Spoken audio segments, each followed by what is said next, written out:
Well, thank you very much. I'm very happy to be here.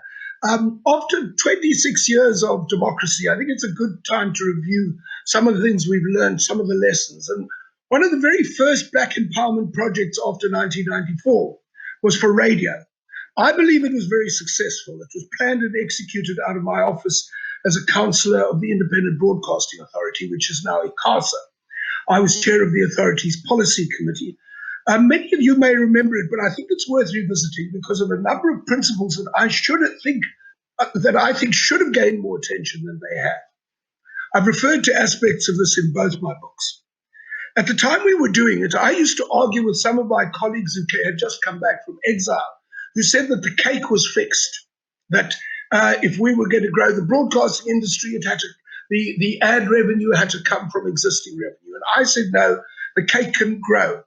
We had the power to grow it, and I believe the results are there. Radio and the music industry have grown enormously, both in jobs and revenue in these 26 years. We were creating a new industry, and of course that's a big advantage. With the exception of Radio 702, which was the only commercial station because it hid behind the fiction that it was Bophuthatswana Bantustan Company.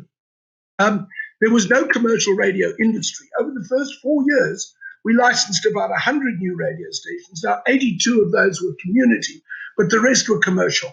We privatized 6 SABC radio stations because they had no public purpose that we couldn't protect through regulation. In other words, we required a certain amount of local content and a certain minimum amount of news. But other than that, they were commercial stations and they could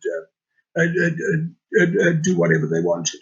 We opened up licensing for what became YFM, Kaya FM, Classic FM, Cape Talk, and a number of others. And finally, on my last day in office, my colleagues and I signed the license for ETV, the first free-to-air commercial television station. These licenses, the 6 privatized, the 7 new commercial and ETV, formed the backbone of a new industry, and we built it on 4 pillars. 1, we wanted historically disadvantaged ownership. 2, we wanted diversity of ownership. 3, we wanted local content to be expanded. And 4, we wanted diversity of content. How these were achieved was not prescribed. We had a minimum amount of prescription and a laser focus on those 4 goals. So we would leave it to the entrepreneurs to submit their application for a license any way they could achieve those goals.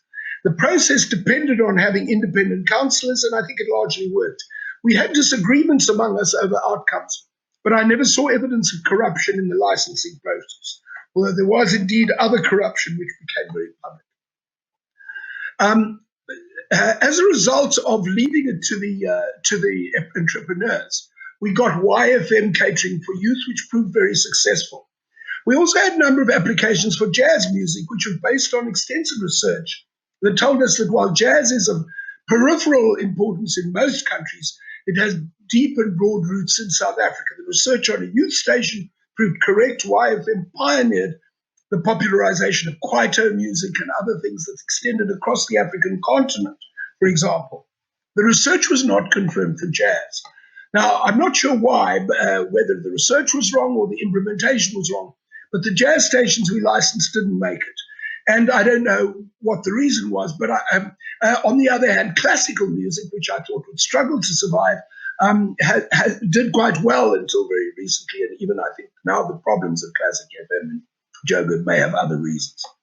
For a regulator, I regard this as success. Most stations thrived and grew, and a few failed and changed into new hands with new formats or new genres. If the regulator never licenses a failure, it tells me the regulator is being overcautious. We also licensed 82 community stations early in the process, and I expected about 10 to fail, and that's more or less what happened. But it wasn't necessarily the 10 that we expected to fail. Sometimes something that looks tricky, dicey, turns out to be a good success, and I think you should allow that possibility to happen. What this process achieved was a new industry with fast growth rates. The music industry in South Africa has grown substantially in genres none of us could have anticipated. Unfortunately, the regulator didn't try to anticipate.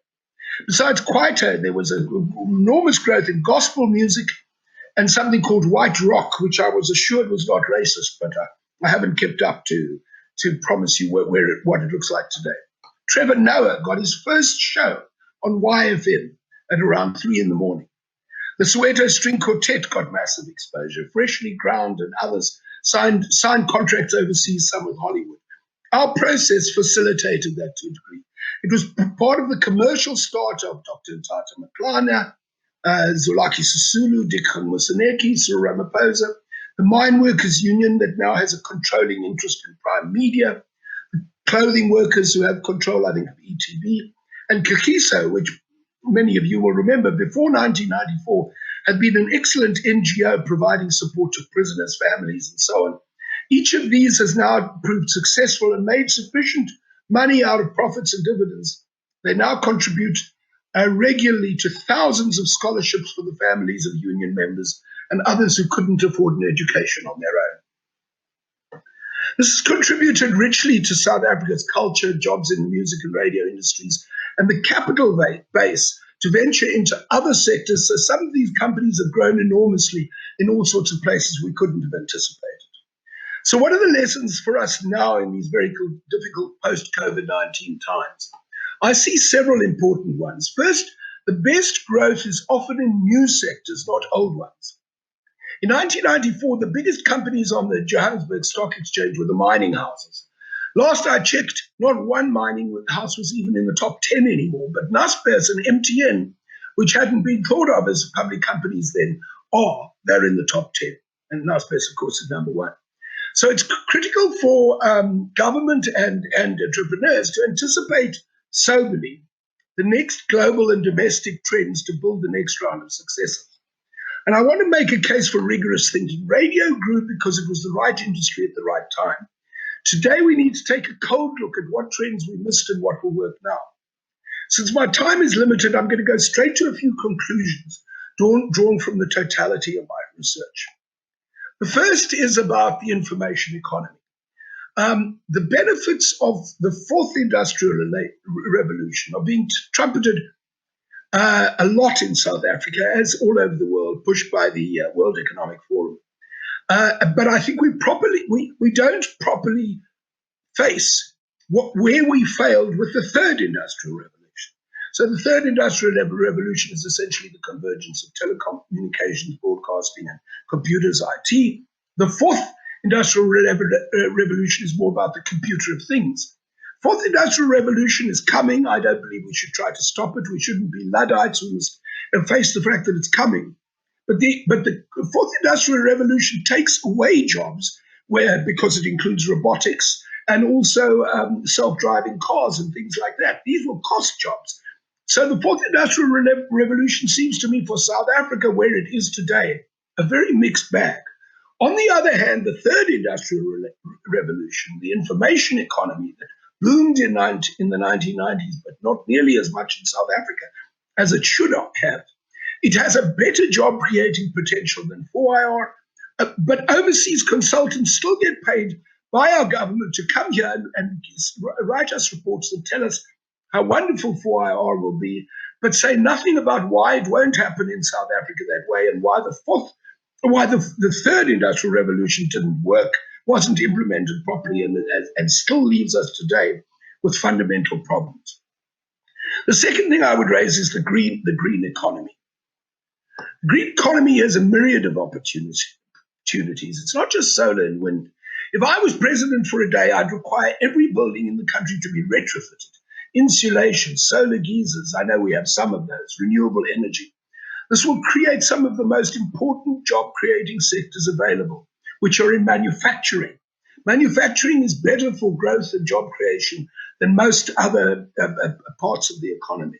And it will have a ripple effect into African exports. If you've lived in the US, as I have, South African houses are striking in their lack of properly sealed windows and doors, insulation and green energy. These are businesses to be established and grown and will have sustaining power and be able to be used beyond our own borders. You'll know that some solar manufacturing in South Africa began, but those factories closed because of the rise of the nuclear option under President Zuma. I could go on. Renewable prices have come down so rapidly that it's viable. We should also be planning for electric cars and nationwide charging stations. we're behind. And if we don't catch up quickly, our auto industry is in trouble. We can't allow that. We must anticipate it and prevent it. A third sector that is very good for job creation and we really failed on is infrastructure. Infrastructure is one of the best ways to grow an economy and jobs. Yet our construction and mining companies are in long-term severe decline. What are we doing to reverse the trend? It really is a quiet question of budget priorities. The fourth one, I want to say a few words very quickly about mining. Two quick points. The mining exploration in South Africa has collapsed. And the reason is, so in other words, there are plenty, the experts all tell me there are plenty of minerals likely to be found in the ground, but we're not looking for them. Why not? Well, the mining houses tell us that the problem isn't black economic empowerment as such. It's lack of certainty.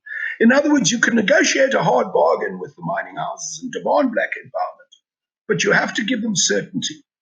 And job growth, according to everything the mining experts tell me, is much more realistic upstream than downstream. When I was a boy, I worked on the East Rand, both East and West Rand. I remember as being littered with small to medium manufacturing for the mining and agricultural sectors. This is key to understanding the decline of manufacturing in South Africa and in Zimbabwe and the decline of Harare and Bulawayo. When the farms decline, economies declined, the manufacturing for the small farmers' needs declined as well.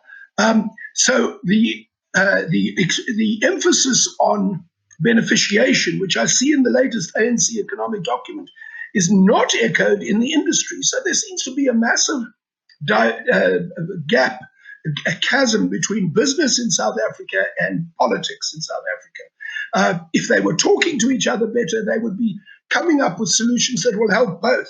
Whereas the constant call for beneficiation, I see very little sign that it really has the potential. Yet the ANC keeps pushing it when there are other ways that could work even better. The final area I want to talk about is our cities, because manufacturing leads to the question of cities. In my book, I took a special look at Durban. Cities, by the way, have greater potential for job creation that brings up the majority of incomes than in rural areas. We should be treating cities as a great opportunity, not as a burden to be sidetracked. In my book, I took a special look at Durban. Durban, I discovered a lot of growth happening in Durban, even at a time when the politics seemed to be really problematic. And one of the things I found that I was advised that there's a potential for 500,000 people to move in residentially to Durban. This should be a top priority. It creates jobs and growth faster than in rural areas or out of town. Why isn't this given a top priority so that we can deliver these things and have the right results? We can do these things much as we did in broadcasting. We can build fresh, new, black-controlled companies in the real economy. There are obviously an infinite number of other things that can help, but I focused on these few key trends so that we don't get overwhelmed. For me, it's a good way to start, to build a vision and to develop an ethos and pattern of success. Finally, I want to close on a word about the world we're entering. When the role of government is starting to be taken more seriously internationally after 30 years of Reagan and Thatcher saying that, Ronald Reagan had that famous saying, the 9 worst words he least wants to hear in the English language are, I'm here from the government and I'm here to help. Well, I think that criticism of government is really changing fundamentally throughout the world because people are realizing that during a pandemic, the government has a role and it better be used well. And in America and Britain particularly, government isn't functioning well, and people are starting to wonder if that's because it was so denigrated by the politics of the last 30 years that needs to be changed. We need to be in touch with these realities.